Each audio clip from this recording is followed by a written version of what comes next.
Olá, muito boa noite a você. Eu sou Adalberto Piotto e seja bem-vindo ao Cenário Econômico pela TV Brasil, diretamente dos estúdios da B3, no centro da cidade de São Paulo. A inflação de 2017 termina o ano abaixo do piso da meta e a menor desde 1998. Em ano de safra recorde, foram os alimentos que puxaram o índice para baixo. A inflação em queda, quem diria, obrigou o presidente do Banco Central a se explicar ao ministro da Fazenda. Diante disso tudo, a poupança superou de novo a inflação. Foi o maior rendimento real desde 2006. Na média, houve ganho, mas o estilo de vida de cada poupador pode revelar ganhos ou não. E o Banco Mundial revê para cima o crescimento da economia do Brasil, de 2017 e também de agora, em 2018. O cenário econômico está no ar. A inflação de 2017 terminou o ano abaixo do piso da meta estabelecida pelo Banco Central. Responsável pela política monetária do país, a instituição tinha estabelecido como centro da meta uma inflação de 4,5% ao ano, com tolerância de 1,5 ponto para mais, ou seja, até 6%, e para menos, 3%. A inflação de 2017 terminou abaixo desses 3% e é a menor desde 1998, quando a inflação foi de 1,65%. No ano seguinte, em 99, começou esse regime de metas de inflação. Vamos dar uma olhadinha exatamente nessas telas que nós preparamos para falar sobre a inflação. Está ali, olha, 2,95% IPCA, que é exatamente a inflação medida pelo IBGE, é o principal índice de inflação do IBGE, 2,95% no ano de 2017. Para fazer um comparativo ali, olha, 2016 foi de 6,29, ou seja, uma queda de pouco mais de 3,5 pontos da inflação este ano em relação ao ano de 2017 em relação a 2016. 2015 chegou ao pico de 10,67% e 2014 6,41%. Na tela a seguir a gente vê um comparativo de um gráfico ali. Veja só como é que a inflação teve um comportamento. O primeiro ano ali, 6,41%, é 2014.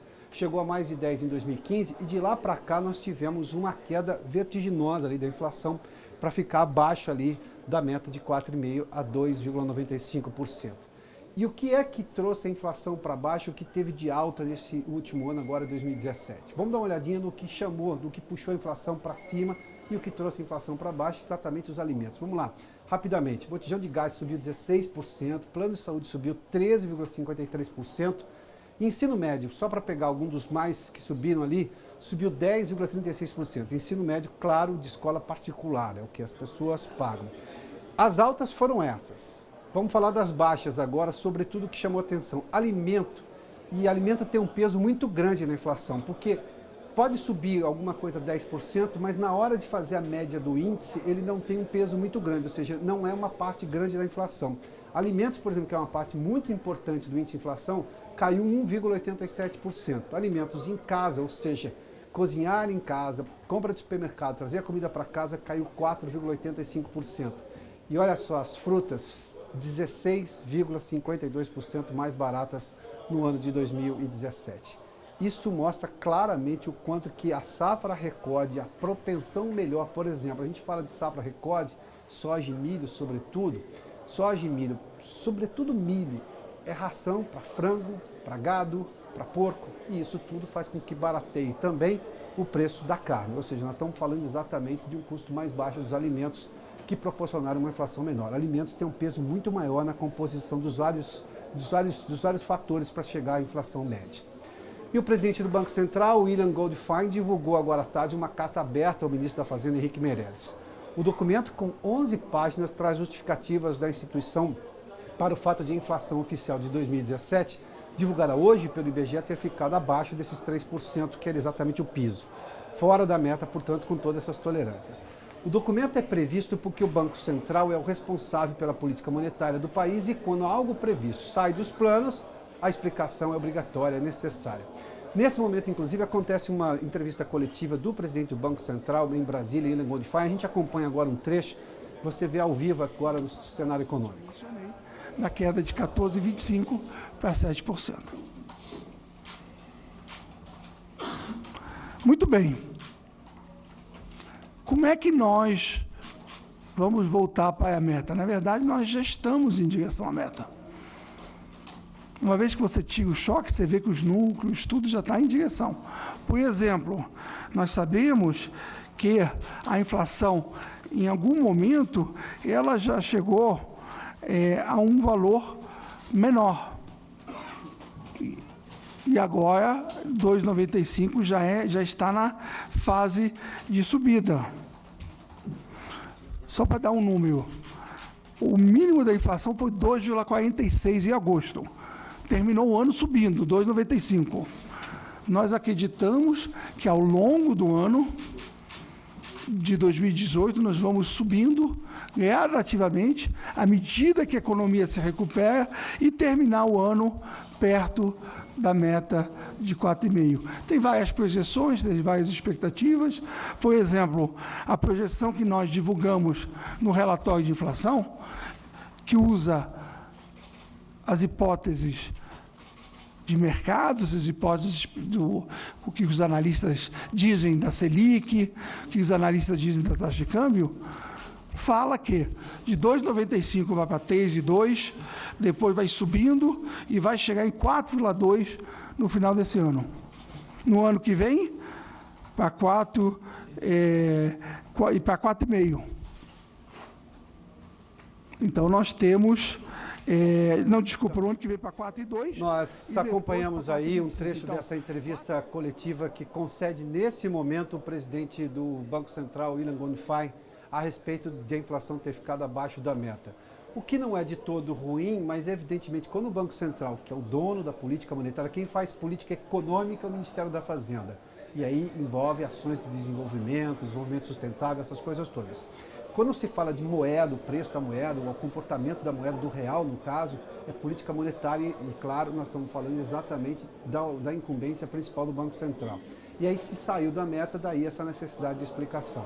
Mas quando o presidente do Banco Central fala desse possível aumento no ano que vem, é porque nós tivemos um dos ingredientes que fizeram com que a inflação ficasse bem abaixo da meta este ano, foi a baixa demanda. Nós estamos saindo de 2 anos de crise econômica pesados, na verdade, que começou lá em 2014, 15 e 16, com redução do PIB, agora uma retomada da economia em 2017.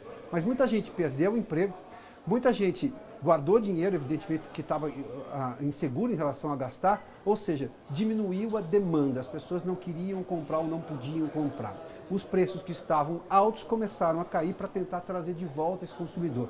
Esse consumidor começou a recuperar o poder de compra, seja quem já tinha recurso, ou seja, dinheiro do salário, ou quem começou a recuperar o emprego.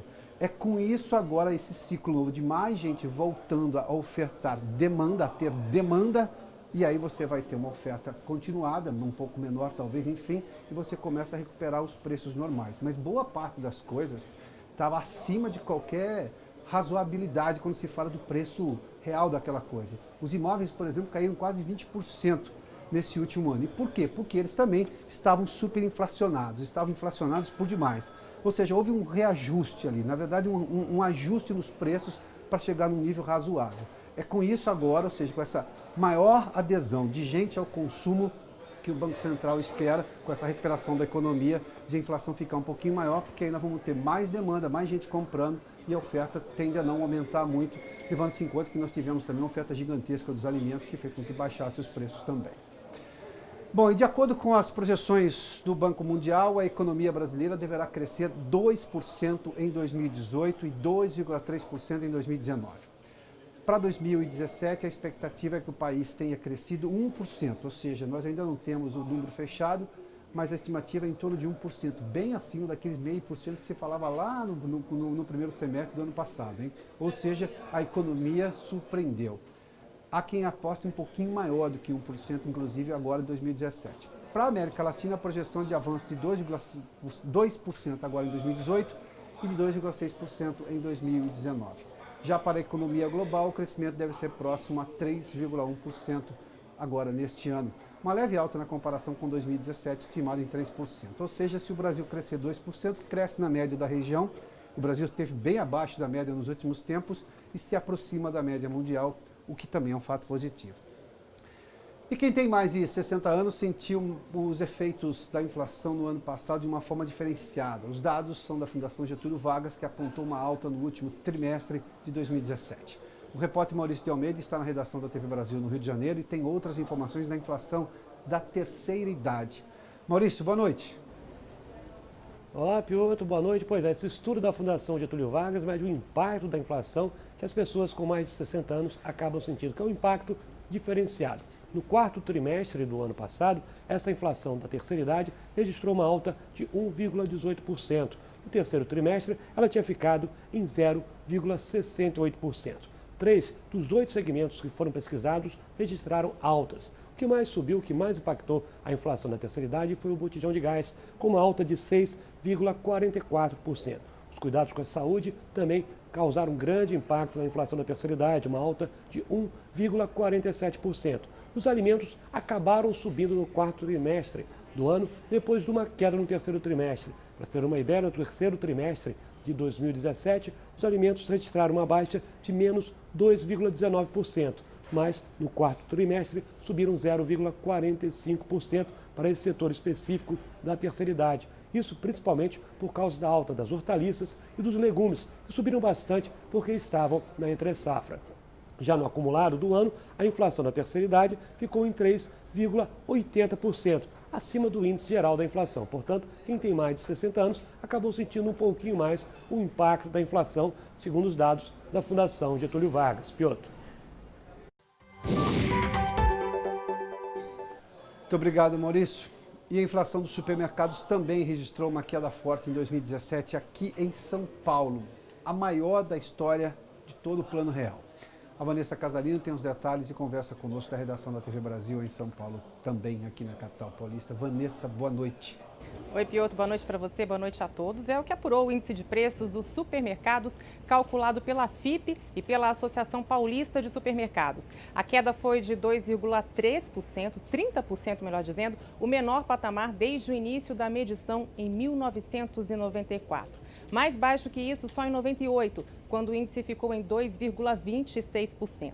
Em dezembro de 2017, o índice teve uma alta de 0,7%, puxada pelos preços das frutas e carnes, principalmente as bovinas. No acumulado do ano, os destaques são para carnes em geral, leite e cereais, que acumularam uma queda de 5,64%. E produtos in natura, como frutas, recuaram 4,28%. Essa baixa inflação dos supermercados em 2017 é resultado da boa safra de grãos registrada no ano passado, que ao mesmo tempo, como você já até explicou um pouco, barateia também as carnes, porque aí repercute no preço da ração. Mas apesar desses preços mais favoráveis em 2017, a APAS, a Associação de Supermercados, afirma que para 2018 a previsão é de alta entre 3% e 4%. Os motivos? A previsão de melhora no emprego este ano, que deve aumentar a demanda nos supermercados, você também já comentou isso, e a safra, que deve ser boa, mas não tão boa como essa de 2017, Piotr. Obrigado, Vanessa. Bom, nós vamos fazer um rápido intervalo, nós voltamos daqui a pouco com os números do mercado, fechamento do mercado hoje aqui na B3, em instantes. Já de volta ao estúdio do Centro de Operações da Bolsa, com o fechamento do mercado financeiro hoje, quarta-feira, vamos ao Ibovespa e também ao dólar comercial, está ali o Ibovespa hoje, uma queda de 0,84%, 78.200 pontos. Ontem também a Bolsa tinha caído, mas o Ibovespa teve um histórico de alta aí. E o dólar comercial hoje voltou a cair, caiu mais de 0,5% ali, né? 0,52% de queda, R$ 3,23 o dólar comercial. A Eco Rodovias venceu na tarde de hoje o leilão de concessão do trecho norte do Rodoanel realizado aqui na B3 com uma proposta de 883 milhões de reais, batendo a única rival, a empresa italiana Atlantia. O governador de São Paulo, Geraldo Alckmin, participou do evento e destacou que isso demonstra a confiança no estado de São Paulo e a disposição da iniciativa privada para investir.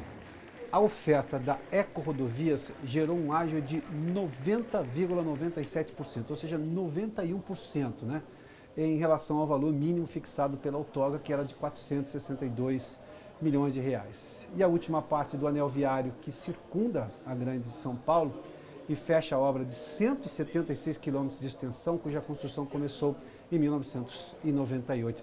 Olha, quando foi lançado o Rodoanel, foi exatamente no Palácio dos Bandeirantes, a sede do governo de São Paulo, estava lá o governador de São Paulo na época, o presidente Fernando Henrique também era o presidente do país na época. Eu fiz a cobertura desse evento. Quando se falou de quase 176 quilômetros de rodovia, era uma obra que se imaginava longa, demorada, enfim. Está agora no último trecho. O que chama atenção são 176 quilômetros para circundar São Paulo e algumas cidades da região da Grande São Paulo. O comércio eletrônico continua trazendo boas notícias. No terceiro trimestre de 2017, a modalidade atingiu o maior faturamento desde 2013 aqui no estado de São Paulo. A Vanessa Casalino tem os números. Vanessa. Piotr, nesse período, o comércio eletrônico paulista teve um faturamento real, aquele em que é descontada a inflação, de 4 bilhões 190 milhões de reais. A alta é de mais de 19% na comparação com o mesmo período de 2016. É também a maior cifra já registrada para o período desde o início da série histórica em 2013. Os números estão em uma pesquisa realizada pela Federação do Comércio de São Paulo em parceria com a Ibit. Em outro recorte, no acumulado de 12 meses, o faturamento registrou alta de 6,9%. E o detalhe é que em 2016 esse resultado tinha sido negativo em 1,4%. Já no que se refere às vendas totais do comércio paulista, a participação do comércio eletrônico respondeu por quase 3%, uma alta de 0,3 ponto percentual na comparação com o mesmo período de 2016. E o número de pedidos online cresceu bastante, 13%, totalizando mais de 10 milhões de reais, o segundo maior volume para o trimestre na série histórica. O ticket médio, que é o faturamento por pedido, teve alta de 5% e passou para cerca de R$ 400. Na avaliação da Ficomércio de São Paulo, tanto o varejo físico quanto o eletrônico continuam sinalizando uma retomada nas vendas, resultado da inflação sob controle e da queda nas taxas de juros. Agora, no caso específico do comércio eletrônico, a melhora no desempenho é atribuída a investimentos nas plataformas de vendas, o que aumenta a diversidade de produtos e também a rentabilidade dos negócios. E também a melhora na qualidade dos aplicativos, que estimulam o consumidor. Piotr.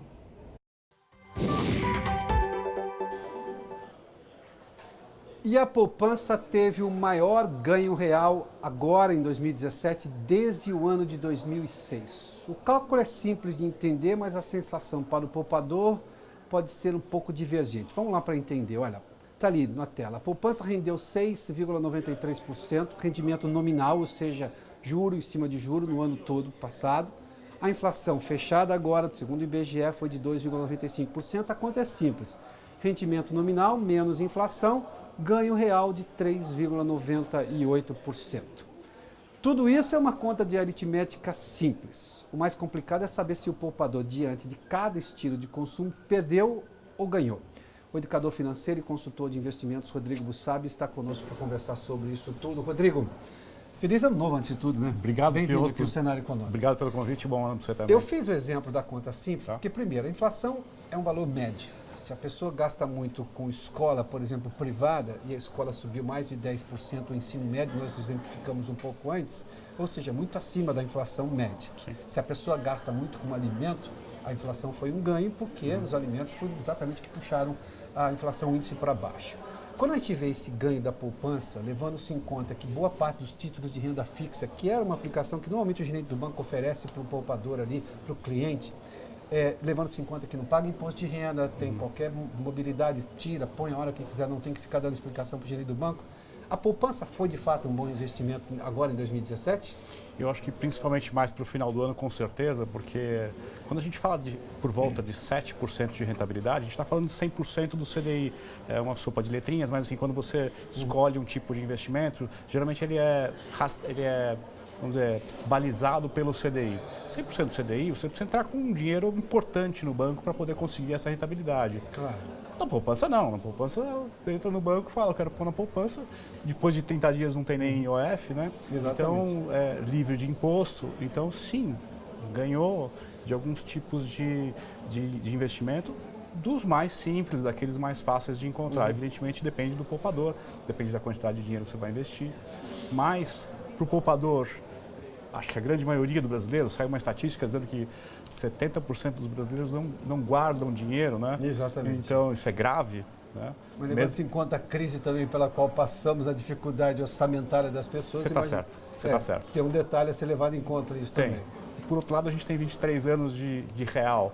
Já era para ter formado uma pequena cultura de poupança. Mas sim, concordo com você, esses 3, 4, 5 anos de crise aí foram muito importantes para ninguém poupar. Vou lhe colocar duas perguntas, tá. Uma tem a ver com a outra de forma muito clara. Nós temos, normalmente quando alguém olha e tem alguma poupança, tem algum recurso que possa aplicar, há uma oferta de produtos no mercado. Uhum. Agora, o que é realmente rentável? Se eu olhar para uma aplicação que deu 8%, é muito melhor do que os quase 7% da poupança. É 1% a mais. Se eu olhar para uma grande aplicação financeira, esse 1% faz diferença. Uhum. Agora, ele só vai ganhar isso se ele deixar por um tempo lá, senão o imposto de renda pega uma parte, a taxa de corretagem do banco também pega outra parte. Quando é que alguém olha que realmente vale a pena sair da poupança? Qual é o valor que começa a valer a pena sair da poupança, levando-se em conta que nós vivemos nesse país, e essa é a parte da segunda pergunta, ainda de solavancos. Tomara estejamos saindo desse último solavanco, indo para cima agora, mesmo que lentamente, mas numa crescente contínua. Quando que vale a pena sair da poupança? Porque um poupador que tem 10 mil reais e ele precisa de 10 mil reais para viver no mês que vem, não vale a pena, vale? Não. A resposta está aí.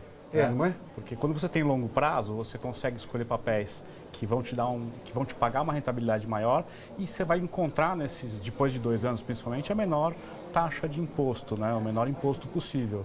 Então, assim, dentro desses 2 anos você vai pagar um imposto maior, talvez valha a pena continuar na poupança. Uhum. Né? Mas passados os 2 anos e se tiver mais tempo ainda, vai ser melhor a rentabilidade. Agora, você vai precisar do dinheiro nesses próximos 2 anos, precisa tomar muito cuidado com o tipo de escolha que você vai fazer de investimento. Então, assim, eu vou usar nesses 2 anos, tenta fazer alguma coisa escalonada. Nos próximos 6 meses eu vou comprar um negócio que eu estou planejando aqui, então peraí, então deixando a poupança, porque depois de 30 dias você tem imposto zero. O que tiver mais longo prazo, você precisa fazer uma programação um pouco mais, não vou dizer sofisticada, mas além da poupança, né? Que você vai dinheiro de longo prazo, né? Investimento que você não espera precisar dele. Mesmo contando com emergências, né? Porque uma coisa é não esperar no planejado, mas aí acontece uma emergência, então é bom guardar um pouquinho a mais do que Quer dizer, aquele conselho do gerente do banco, que óbvio está interessado em vender os produtos do banco e não poupança, tem que se levar em conta, qual é o valor que o banco cobra para fazer a operação com dinheiro, que é uma taxa, normalmente acima de 1%, às vezes por mês, que eles cobram do rendimento, claro, e quanto que o banco quanto tem de imposto de renda se tirar, por exemplo, dali a 3 ou 4, 5 meses, é isso? Exatamente. E o banco geralmente oferece esses produtos que tem sempre uma taxa embutida, né? Porque é um pacote de ativos lá dentro. Ele nunca vai te oferecer um CDB. O CDB, por exemplo, o banco não tem uma taxa, ele vai ganhar no spread, que eles chamam, na diferença entre o que você vai ganhar de dinheiro e o que o banco vai ganhar, né? Esses produtos eles não oferecem, esses produtos têm um ganho mais certo. Então seria interessante o poupador buscar esse tipo de produto no banco, né? O CDB do banco. CDB, é isso? Um CDB. Porque os fundos, eles empacotam um monte de ativos que sempre é melhor você comprar direto aquele ativo na raiz e não comprar ele naquele combinado, né? Naquele pacote, naquele portfólio de produtos, né? Você acha que nós teremos agora, levando-se em conta a inflação em baixa, que tirou a atratividade desses juros em baixa, juros reais, juros básicos em baixa, que tirou a atratividade de boa parte desses produtos aí que eram baseados na Selic, CDI sobretudo? O que a gente pode imaginar? Vão surgir novas opções de investimento também para quem hoje é um poupador digno de poupança por uma lógica financeira?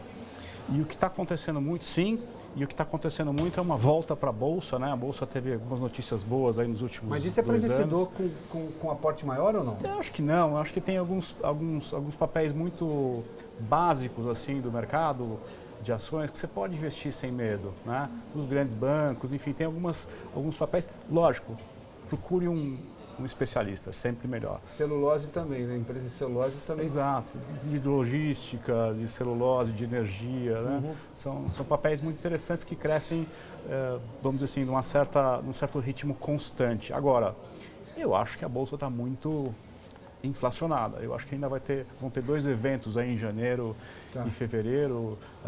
Essa notícia se o Lula vai ser condenado ou não, depois vai ter Previdência em seguida, e depois vai entrar num mar de incertezas junto com Copa, com eleições e tudo mais. Então, assim, acho que nesses 2 primeiros meses ainda tem uma chance da Bolsa subir um pouquinho mais. Aproveite esse momento agora, se for o caso, e depois esquece a Bolsa para o resto do ano. Rodrigo, Muito obrigado pela gentileza. Feliz 2008. Obrigado. 2018 para você também. Estava 10 anos 2008 não atrás. dá, não esquece. Obrigado, Rodrigo. Rodrigo Bussabi, consultor financeiro, conversou conosco aqui no Cenário Econômico, que termina aqui. Em instantes de Brasília, você tem os corredores do poder. Obrigado pela sua companhia, pela audiência. Boa noite. Até amanhã, quinta-feira, a gente está de volta aqui.